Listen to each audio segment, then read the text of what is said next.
এই সরকারের যে কথাগুলো বলছে তার প্রতি মানুষ আস্থা পাচ্ছে না। আচ্ছা।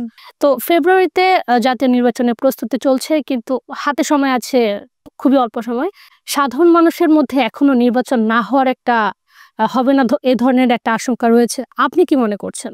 না, ওই যে আপনি যেটা বললেন, আমরা এখনো প্রত্যাশা করছি যত সময় নির্বাচন হবে। যেমন আমি আপনার সাথে যখন কথা বলছি, ঘটনাচক্রে গতকালই একটা অনুষ্ঠান, একটা পত্রিকার অনুষ্ঠানে সেখানে সরকারি লোকজন, নির্বাচন কমিশনের লোকজন এবং বিরোধী দল আমরা সহ অনেকের সাথে কথা হলো।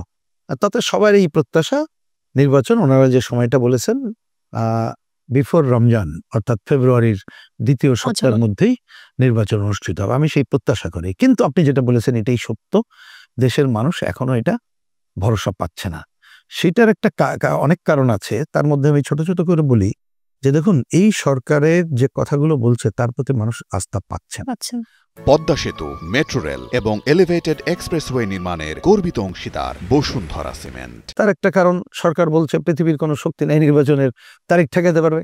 আবার সরকারের সমর্থক বলে পরিচিত তারা বলছে নির্বাচন এখন দরকার নেই। আবার এক এক সময় মনে আছে কেউ কেউ বলছে এই সরকারকে 5 বছর চাই, 10 বছর চাই। এই কারণে তো যার জন্য আমি 3টা কাজের কথা বরাবর বলে আসছি। একটা বলেছি, সরকার অন্তত পক্ষে নির্বাচন মানে তো মানুষ আইন শৃঙ্খলা পরিস্থিতিটা দেখতে চায়, কারণ তারা তো দায়িত্ব পালন করবে। তাহলে সরকার এখনো যেটা পারে নাই, মব সন্ত্রাস দমন করতে পারে নাই, যারা অস্ত্র যেটা লুটপাট উদ্ধার করতে পারে নাই, জঙ্গি যারা গিয়েছিল উদ্ধার করতে পারে নাই, তো এই ব্যাপারে তারা যৌথ বাহিনী মাঠে আছে, তাদেরকে কাজে লাগাইতে পারে।